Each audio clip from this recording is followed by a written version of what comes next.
कुछ दिनों पहले नैनीताल में हुआ बालिका दुष्कर्म का मामला शांत होने का नाम नहीं ले रहे और एक भयंकर जनाक्रोश में तब्दील होता जा रहा है।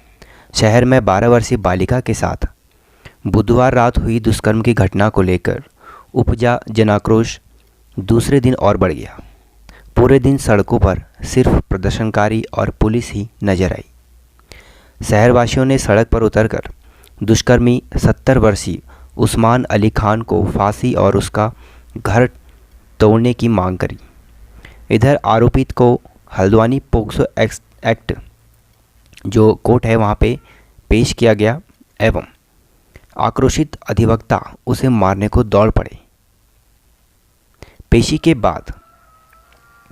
बाद की अगर बात की जाए तो कड़ी सुरक्षा में उसे जेल में लाया गया। पूरे मामले का हाईकोर्ट ने स्वतः संज्ञान लिया है और जिला प्रशासन को शांति व्यवस्था बनाए रखने के लिए हर संभव कोशिश के निर्देश दिए हैं ताकि फरवरी 2024 में वनभूलपुरा बवाल जैसे हालात न बने। मामले में उत्तराखंड महिला आयोग की अध्यक्ष कुसुम कंडवाल ने आरोपित के घर पर बुलडोजर चलाने की मांग करी है। कहा कि पीड़िता का मामला फास्ट ट्रैक कोर्ट में लाया जाएगा। शहर में 12 वर्षीय बालिका के साथ बुधवार रात ठेकेदार 70 वर्षीय उस्मान अली खान निवासी रुकुट कंपाउंड मल्लीताल द्वारा दुष्कर्म की घटना सामने आने के बाद बवाल हो गया था। भाजपा और हिंदूवादी संगठनों के सैकड़ों कार्यकर्ताओं ने रात भर जमकर हंगामा काटा। समुदाय विशेष की दुकानों में भी तोड़फोड़ व मस्जिद की ओर पत्थर भी फेंके गए। हालात बिगड़ते देख पुलिस ने आरोपित उस्मान को गिरफ्तार कर लिया। गुरुवार सुबह शहरवासी एकत्रित होना शुरू हो गई। व्यापार मंडल में तल्लीताल व मल्लीताल में बाजार बंद करवाई। आक्रोशित लोग रैली की शक्ल में आयुक्त कार्यालय पहुंच गए और वहां उन्होंने प्रदर्शन करने लगे। अधिवक्ताओं ने भी आरोपित का केस नहीं लड़ने का ऐलान कर डाला, जिसके बाद भीड़ गाड़ी पड़ाव क्षेत्र पहुंची, जहां विशेष समुदाय की दुकानों के बाहर प्रदर्शन करते हुए मस्जिद की ओर बढ़ने लगे। पुलिस ने बैरिकेडिंग कर उन्हें रोक लिया। नगरपालिका ने भी इस आरोपित के घर पर नोटिस चस्पा कर 3 दिन के भीतर स्वयं अतिक्रमण हटाने की अपील कर डाली है। शाम को प्रदर्शनकारियों की एसएसपी से वार्ता के बाद आंदोलन समाप्ति की घोषणा की गई है। इससे पहले भी नैनीताल में वनभूलपुरा जैसे हालात हुए थे। बालिका के साथ दुष्कर्म मामले को लेकर उपजे जनाक्रोश का हाईकोर्ट ने भी स्वतः संज्ञान ले लिया है। वरिष्ठ न्यायाधीश न्यायमूर्ति मनोज कुमार तिवारी और न्यायमूर्ति विवेक भारती शर्मा की खंडपीठ में सुनवाई के दौरान उप महाधिवक्ता JS वर्क ने बताया कि शहर में शांति व्यवस्था बनाए रखने के लिए भारी मात्रा में पुलिस फोर्स तैनात की गई है। अनावश्यक रूप से नैनीताल आ रहे वाहनों की हल्द्वानी, भवाली व कालाडूंगी में चेकिंग की जा रही है। कोर्ट ने कहा कि एक जगह पर भीड़ को एकत्रित न होने दिया जाए। अफवाह फैलाने वालों एवं इंटरनेट मीडिया को भी निगरानी की जाए। पुलिस शांति व्यवस्था बनाए रखने को नागरिकों से अपील करे। फोर्स की गश्त भी जारी रखें, जिससे कि फरवरी 2014 में वनभूलपुरा कांड जैसा माहौल पैदा न हो। धीरे धीरे यह शहर छावनी में तब्दील होता नजर आ रहा है। बुधवार रात हुए हंगामे के बाद देर रात ही 2 कंपनी PAC एवं जिले भर में थाने चौकियों से अतिरिक्त पुलिस फोर्स नैनीताल मंगा लिया गया है। सुबह कोतवाली में SP डॉक्टर जगदीश चंद ने फोर्स को ब्रीफ किया।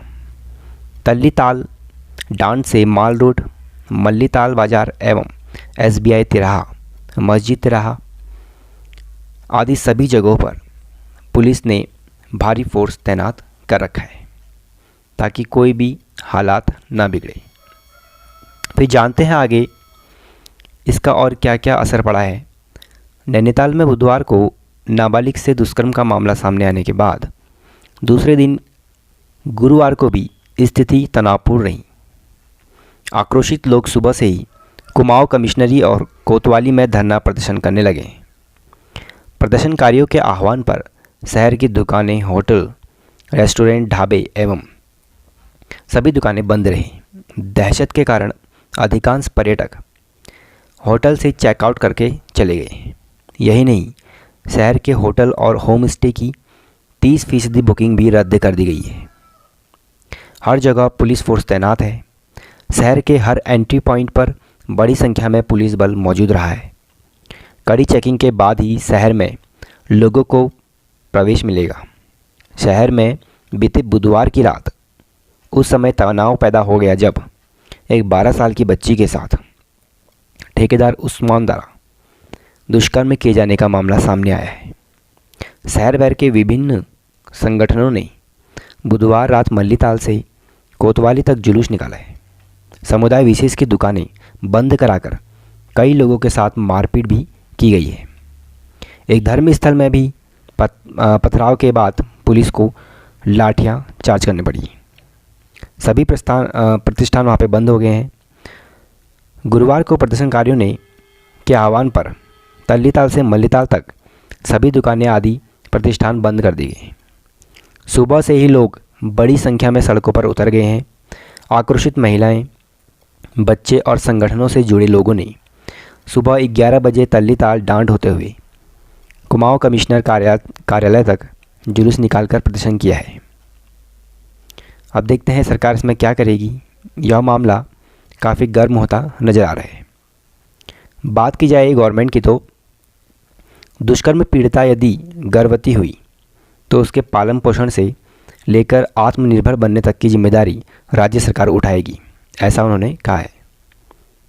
इसके तहत प्रत्येक पीड़िता को 23 साल की उम्र तक 4,000 प्रति माह पोषण भत्ता देने का प्रावधान गवर्नमेंट रूल्स में है।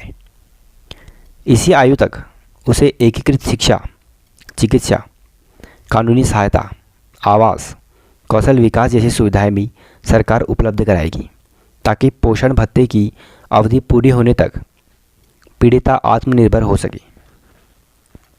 इस योजना के अंतर्गत राज्य में प्रत्येक जिले को 10 लाख रुपए का बजट दिया गया है। इस समय राज्य में दुष्कर्म का शिकार होकर मां बनने वाली किशोरियों की संख्या लगभग 72 है। इस वित्तीय वर्ष में 3 जिलों के लिए 1-1 लाख रुपए का बजट जारी हो चुका है। महिला एवं बाल कल्याण निदेशक प्रशांत आर्य ने बताया कि विभाग ने केंद्र सरकार की 100% वित्त पोषित योजना के तहत पीड़ितों को देखभाल और सहायता के लिए व्यापक कार्यक्रम शुरू किया है। इसका उद्देश्य पीड़ित बालिकाओं को एकीकृत सहायता देना है।